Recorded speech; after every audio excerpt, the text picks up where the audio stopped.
जगत जननी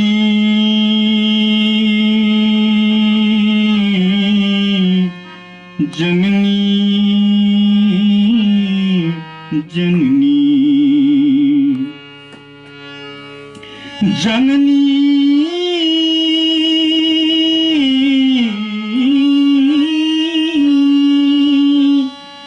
जननी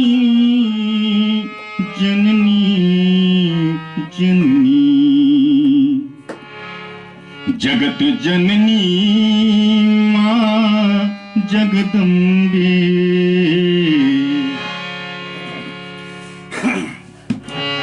जगत जननी माँ जगदम्बे करो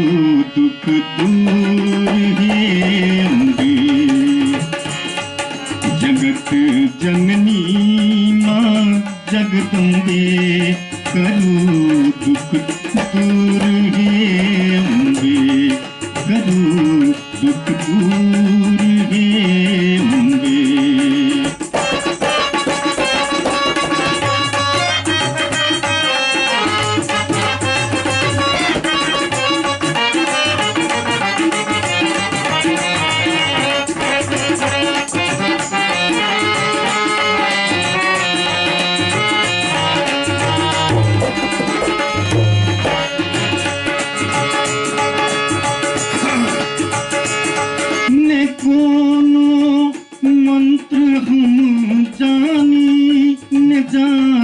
मंत्र पूजा के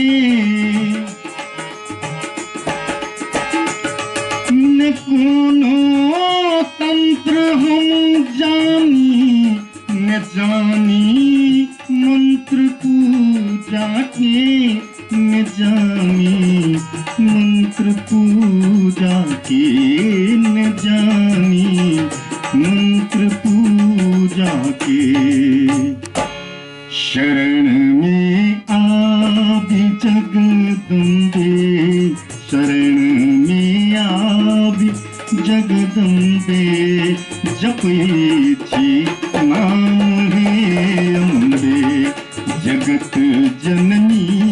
माँ जगदम्बे करो दुख दूर हे अम्बे करो दुख दूर हे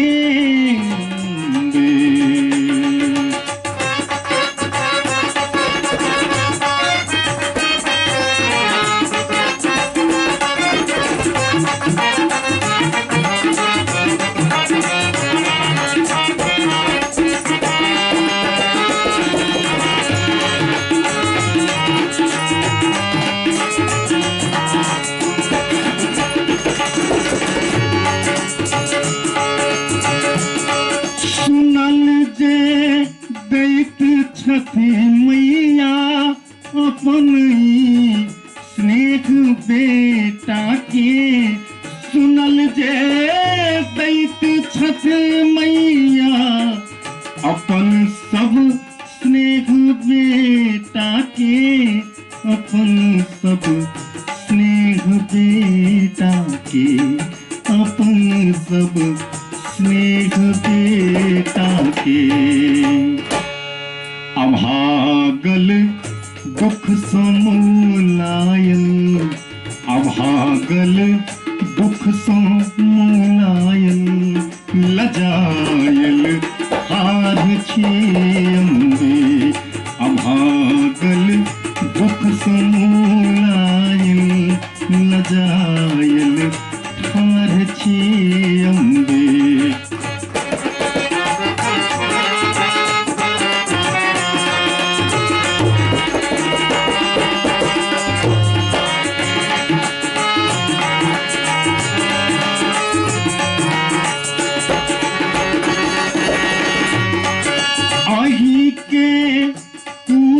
हम पापी बनल छी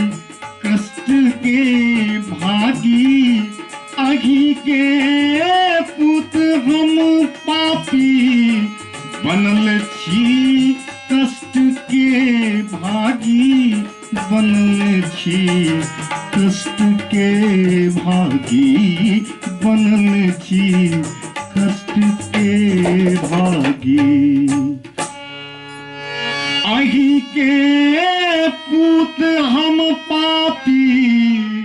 बनल छी कष्ट के भागी, बनल छी कष्ट के भागी। नजर कनियों नजर कनियों दियो अमरो, नजर कनियों दियो अमरो, करो कल्याण के अम्बे, जगत जननी माँ जगदम्बे, करो दुख दूर गे अम्बे, करो दुख दूर गे अम्बे, करो दुख दूर गे अम्बे,